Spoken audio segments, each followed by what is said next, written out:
Salut tout le monde, c'est Mako de la chaîne Real Hockey Fan. Aujourd'hui, je vous parle des prospects intéressants dans le prochain draft 2018, les joueurs à surveiller. Il y a une liste qui est sortie pour les joueurs qui sont classés les meilleurs espoirs. Évidemment, il y a des matchs tout au courant de la saison pour évaluer ces espoirs-là. Au fur et à mesure qu'il va y avoir des matchs de prospects, on va les évaluer et voir qui cet étage du lot, qui va descendre, qui va monter. Bref, un petit résumé de tout ça avec vous autres pour progresser sur la nature des joueurs de prospects qui s'en viennent au prochain draft. Et aussi, je voulais vous parler, il y a des joueurs qui sont éligibles. La marque, c'est 10 matchs, les matchs de début de saison. Après ça, ça compte pour une année de contrat. Donc, il y a des joueurs qui sont éligibles à soit être retournés avant d'avoir atteint leur 10e match, ou bien qui vont rester avec leur équipe. Donc, si les joueurs restent avec leur équipe, c'est-à-dire qu'ils vont prendre une année de contrat et sont éligibles à l'autonomie à 25 ans. Donc, certaines équipes, c'est bon de les garder pour l'immédiat et d'autres vont préférer attendre pour qu'ils prennent leur autonomie un peu plus tard et gagner une année de contrat, dans le fond. Voilà, donc on va jaser de ça.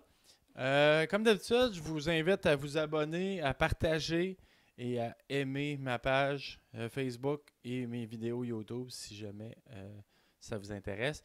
Commentaires, opinions dans le bas de l'écran.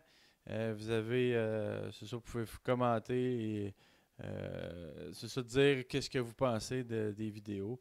Est-ce que vous aimez ou pas. De la chaîne ou quoi que ce soit. Vous êtes invité à le faire, évidemment. Donc, voilà, on commence avec les prospects. Bon, les prospects, j'ai sorti 10 noms, il y en a évidemment plus que ça. J'ai sorti 10 noms en général. Il y a au moins il y a 20 noms qui sont comme classés A, selon la centrale de recrutement de la Ligue nationale. Je vais vous parler de 10 d'entre eux. C'est pas nécessairement en ordre et c'est pas nécessairement ce que je pense qu'ils vont sortir. On reviendra là-dessus plus tard dans la saison. Mais pour l'instant, je veux juste vous lancer les noms comme ça. Il y a Benoît-Olivier Groux, qui est lui classé, selon moi, là, top 5. Là, c'est un grand joueur qui devrait sortir très haut. Peut-être un peu comme Pierre-Luc Dubois, là, troisième ou quatrième au total. Ça devrait être le meilleur Québécois qui sort du draft cette année. Jared McIsaac, défenseur des Moosehead d'Halifax, lui aussi est très en vue pour le prochain draft. Lui, il était plus top 10. Joseph Voleno, il était supposé être d'un premier. Finalement, il est rendu top 15 dans son cas. Mais c'est quand même un joueur qu'on va regarder. Peut-être qu'il va progresser au courant de l'année. On verra bien. Il était très haut. Et lui, il a eu le statut de joueur exceptionnel. C'est la première fois au Québec qu'on donnait ce statut-là à un joueur de 15 ans. Donc, on va voir qu'est-ce qu'il va arriver avec lui. Il y a beaucoup d'espoir en ce joueur-là. Peut-être va-t-il monter. Ou ça va faire comme Angelo Esposito, qui lui aussi était exceptionnel, mais a flanché. Un défenseur de Michigan State, Quentin Hughes, un très bon défenseur et avec l'équipe américaine aussi de développement, va certainement être un choix. Lui, il est top 10 si ma mémoire est bonne. Brady Tkachuk, un autre américain, top 10 également. Lui, c'est un attaquant.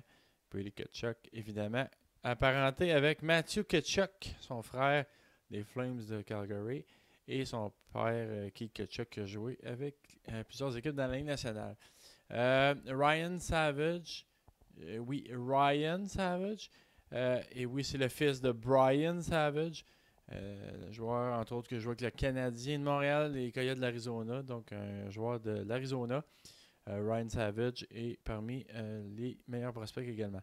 Un gros nom qu'on entend souvent parler, c'est Rasmus Dahlin. Lui, on pense qu'il va être le premier au total.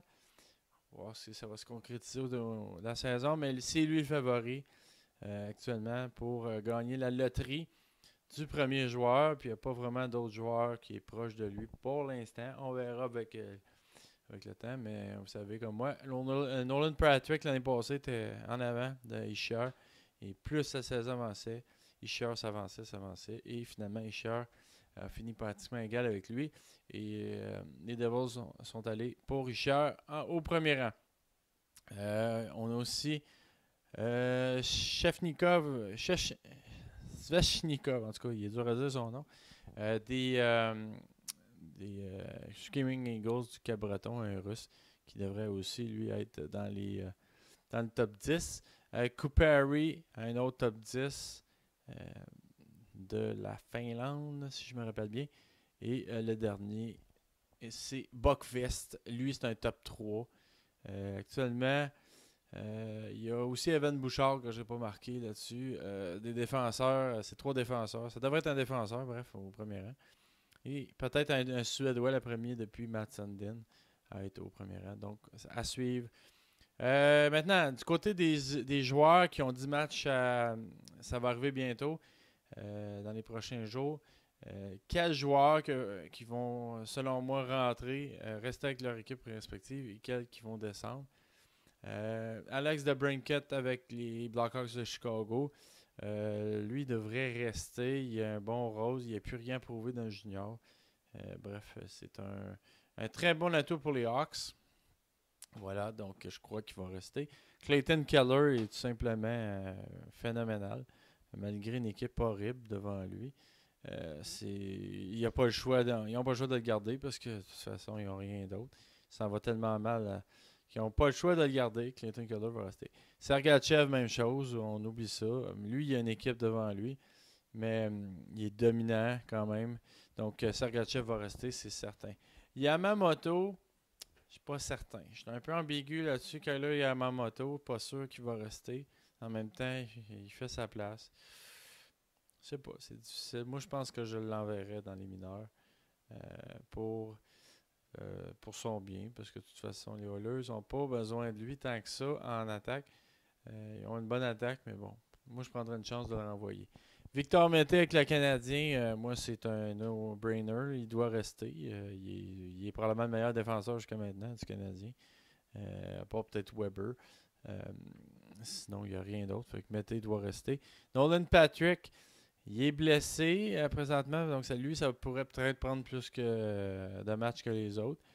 Va-t-il jouer ce soir? Paraît que oui, on va voir. Mais je crois pas que les Flyers vont laisser aller. Ils vont le garder, selon moi. Jasper Bratt et Nico Hischier des Devils, ils vont les garder. Simplement parce que c'est une équipe jeune. Puis ça va bien. Ça va très bien pour ces deux recrues-là. Donc, ils vont les garder, selon moi. Et le dernier, c'est Pierre-Luc Dubois. Pierre-Luc Dubois franchit les étapes une par une, mais je crois qu'il doit retourner dans son équipe junior encore une fois.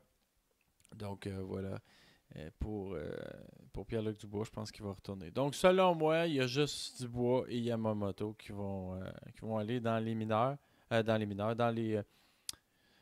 C'est des joueurs de l'âge junior, donc ils vont retourner à leur équipe junior. C'est pour ça que j'en parle de la liste des 10 matchs qui s'amènent pour ces équipes-là. Donc voilà. Donc un petit résumé sur les prospects aujourd'hui. Puis un petit résumé également pour les joueurs qui sont dans la Ligue nationale. Puis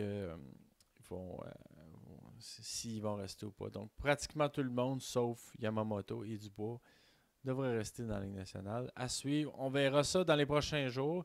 On s'en reparle de toute façon s'il y a des surprises ou quoi que ce soit. Donc, ou s'il y a des joueurs qui ne sont pas dans ma liste que vous pensez, soit des prospects que j'ai omis de mentionner ou bien des joueurs qui sont sur leur période de 10 matchs, ben, vous êtes invités à le faire. Donc, merci. Moi, ça me fait plaisir de vous présenter ces vidéos-là. J'espère que vous aimez ça. Puis, on se redit à la prochaine, lundi, pour une autre vidéo de Real Hockey Fan. Merci tout le monde. Bonne fin de semaine et bon hockey. Ciao!